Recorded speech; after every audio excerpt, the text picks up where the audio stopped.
করেছে এবং তাকে রামপুরহাট আদালতেও পেশ করা হয়েছিল। পুলিশের পক্ষ থেকে 15 দিনের পুলিশ হেফাজতের চাওয়া হয়েছিল এবং 9 দিনের পুলিশ হেফাজত মঞ্জুর করেছে রামপুরহাট আদালত।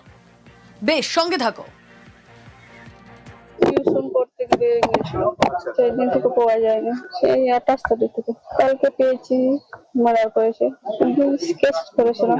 আগে কিছু বলতো না, একবার বলেছিল একটু বড় হোক রাখবো, আর একটু বড় হোক রাখবো। বিয়ে করার প্রস্তাব দিয়েছিল। এখন ফাঁসি চাইছে। আমাদের বাস স্ট্যান্ড থেকে তুলে নিয়েছে মাস্টারটো, মল লুটি নিয়ে গেছিল রাত 8টার সময়। তারপরে আবার রামপুরহাট না কোথা নিয়ে গেল, ঝুড় জঙ্গলে ছেলেটাকে মারে দিয়েছে। দিয়ে বলছে কি আমি জানি না, আবার রাতে আবার বলছে আমি জানি। ওকে কি বলতো, তুমি বড় হলে তোমাকে বিয়া করব, তোমাকে কারো সাথে যেতে দেবো না, আমি বিয়া করব তোমাকে বড় হলে। দিয়ে এইটা মারাবার লেগে বিয়া করবে।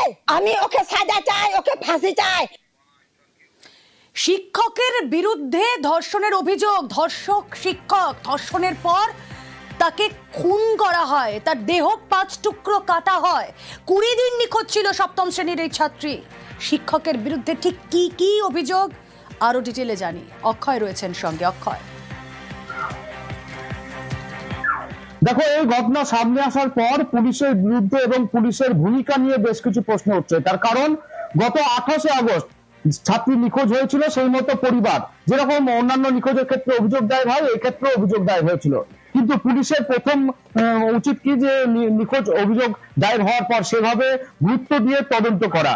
ঠিক 28 তারিখের পর 3 দিন পর 1 তারিখ, এই মাসের 1 তারিখে স্কুলে হাজির হয়েছিলেন এই ছাত্রীর বাবা মা, এবং সেই স্কুলে সেখানে বচসা হয় এবং ওই শিক্ষক এই ছাত্রীকে আগে কুপ্রস্তাব দিয়েছিল।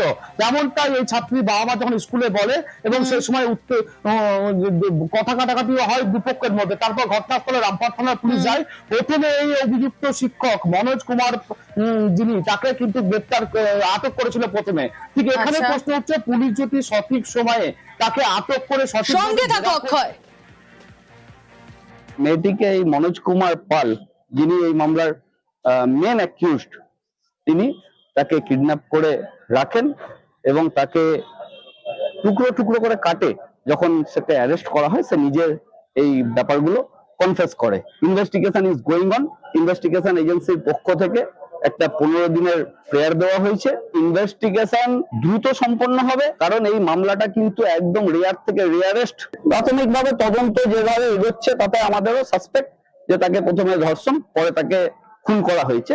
মানে এটা আমাদের তদন্তের যে গতি, সেখান থেকে আমাদেরও সেই রকমই মনে হচ্ছে। আমাদের লজ্জা